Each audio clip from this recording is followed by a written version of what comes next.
नमस्कार मित्रों, मैं रवीश पांडे।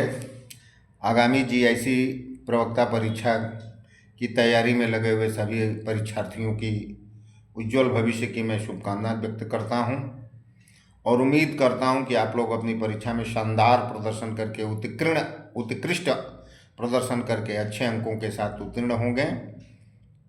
तो लीजिए, बिना देर किए मैं आप लोगों को एक प्रैक्टिस सेट कराता हूं, अभ्यास प्रश्नों को आप प्रैक्टिस कराता हूं। सामान्य अध्ययन से किस तरह के प्रश्न आते हैं उनका मैं अभ्यास आप लोगों को इस वीडियो में करवा रहा हूं। इस वीडियो को अगर पसंद आए तो आप लोग लाइक करें, कमेंट करें और शेयर करें। बिना देर किए चलिए मैं शुरू करता हूं। पहला प्रश्न है कि गांधी जी ने दांडी मार्च प्रारंभ किया।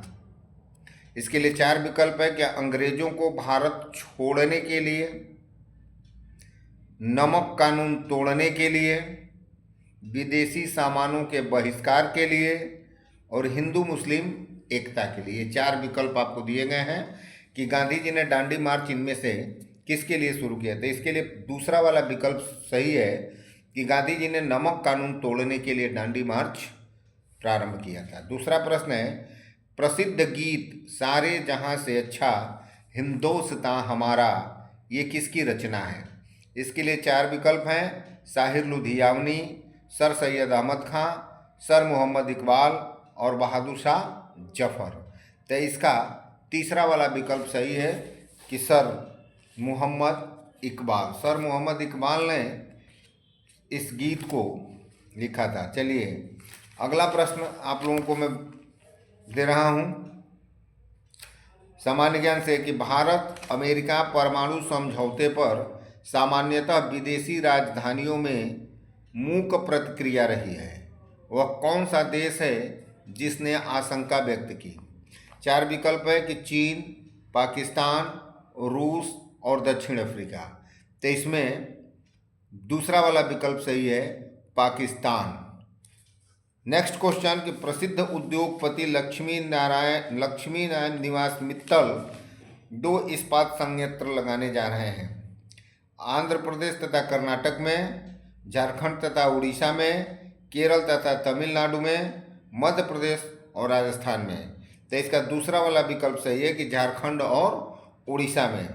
प्रश्न काल में इस प्रश्न में जो है प्रसिद्ध उद्योगपति लक्ष्मी निवास मित्तल झारखंड तथा उड़ीसा में 2 संयंत्र लगाने जा रहे हैं। यही आपका विकल्प आपका सही होगा।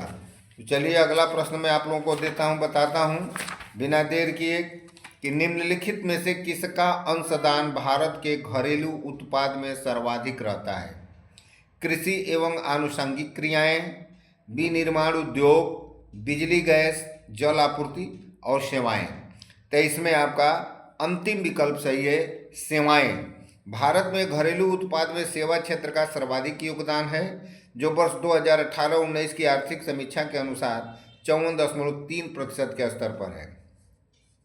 अगला प्रश्न कि नवरत्न का तात्पर्य है। 4 विकल्प है, वे 9 चूटियां जिनसे हर्बल फ्यूल बनता है। दूसरा, नॉर्थ ईस्ट फ्रंटियर एजेंसी के 9 राज्य। तीसरा विकल्प है कि सार्वजनिक क्षेत्र के वे 9 उद्योग जिन्हें पूर्ण स्वायत्तता प्रदान की गई है। और चौथा विकल्प है सॉफ्टवेयर इक्विपमेंट के 9 घटक। तो इसका सी वाला विकल्प आपका सही है कि सार्वजनिक क्षेत्र के वे 9 उद्योग जिन्हें पूर्ण स्वायत्तता प्रदान की गई है, उसी से नवरत्न का तात्पर्य है। अगला प्रश्न है कि पंचायतों में अध्यक्ष पद के लिए आरक्षण का आधार है। पंचायतों में अध्यक्ष पद के लिए आरक्षण का आधार है लिंग और धर्म के आधार पर, धर्म और जाति के आधार पर, जाति और आयु के आधार पर, लिंग और जाति के आधार पर। तो इसका डी वाला विकल्प सही है, लिंग और जाति के आधार पर। पंचायत में अध्यक्ष पद के लिए आरक्षण का आधार जाति एवं लिंग है। भारतीय संविधान के भाग 9 के अनुच्छेद 243 डी में पंचायतों में आरक्षण का प्रावधान किया गया है। इसके अंतर्गत महिलाओं के लिए 1/3 सीटें आरक्षित की गई हैं, जबकि SC/ST के लिए जनसंख्या के अनुपात में आरक्षण का प्रावधान है। तो पंचायतों में अध्यक्ष पद के लिए आरक्षण का आधार क्या है, जाति और लिंग। चलिए अगला प्रश्न है कि निम्नलिखित में से कौन सा कथन सही नहीं है। निम्नलिखित में से कौन सा कथन सही नहीं है? पहला विकल्प, जम्मू और कश्मीर में मुसलमान बहुमत में हैं। दूसरा विकल्प, नागालैंड में ईसाई बहुमत में है।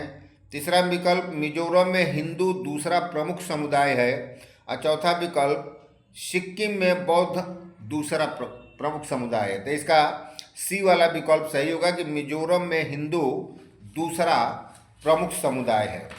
अगला प्रश्न है, सन 1939 में 1939 में निम्नलिखित में से कौन व्यक्ति All India States People's Conference का अध्यक्ष था? विकल्प है इसके लिए जयप्रकाश नारायण, जवाहरलाल नेहरू, शेख अब्दुल्ला और सरदार वल्लभ भाई पटेल। तो इसका बी वाला विकल्प सही है, जवाहरलाल नेहरू। 1939 में ऑल इंडिया स्टेट्स पीपल्स के अध्यक्ष जो है जवाहरलाल नेहरू थे। अगला प्रश्न है कि भारत पाकिस्तान के मध्य शिमला समझौता जिस वर्ष हस्ताक्षरित हुआ वह था? चार विकल्प है, 1972, 1973, 1974 और 1975। तो इसका पहला वाला विकल्प सही है, 1971। भारत पाकिस्तान के बीच शिमला समझौता 1971 में भारत पाकिस्तान युद्ध के पश्चात संधि शिमला समझौता को कहते हैं। और शिमला समझौता 2 जुलाई 1972 ईस्वी को शिमला में संपन्न हुआ। इसके तहत 17 दिसंबर 1971 को युद्ध विराम रेखा का नियंत्रण रेखा के रूप में मान्यता दी गई। अगला प्रश्न है कि वह कौन सा मानव अंग है जिसके रोगग्रस्त हो जाने पर डायलिसिस की आवश्यकता पड़ती है? हृदय, वृक्क, यकृत और फुफ्फुस। तो इसका दूसरा वाला विकल्प सही है, वृक्क। वृक्क मनुष्य के शरीर का एक ऐसा अंग है जो रोग ग्रसित हो जाता है तो डायलिसिस की आवश्यकता पड़ती है। अगला प्रश्न है कि जहां विज्ञान एवं पर्यावरण केंद्र स्थित है वह कौन सा नगर है? बेंगलोर, कोलकाता, नई दिल्ली और हैदराबाद। तो इसका सी वाला विकल्प सही है, नई दिल्ली। विज्ञान एवं पर्यावरण केंद्र नई दिल्ली में स्थित है। चलिए आज के लिए अंतिम प्रश्न कि दांत कुरबुरित हो जाते हैं जब पेय जल में प्रचुर मात्रा में पाया जाता है, क्या?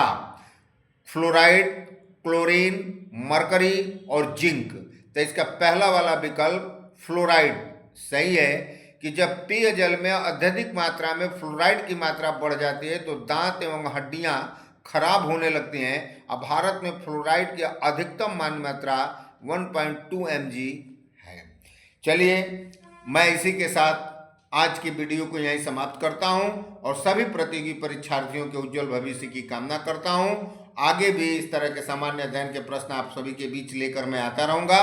आप सभी को ये वीडियो पसंद आए तो लाइक करें, कमेंट करें और शेयर करना ना भूलें। अगर आपने मेरे चैनल को सब्सक्राइब नहीं किया है तो निश्चित रूप से सब्सक्राइब करें।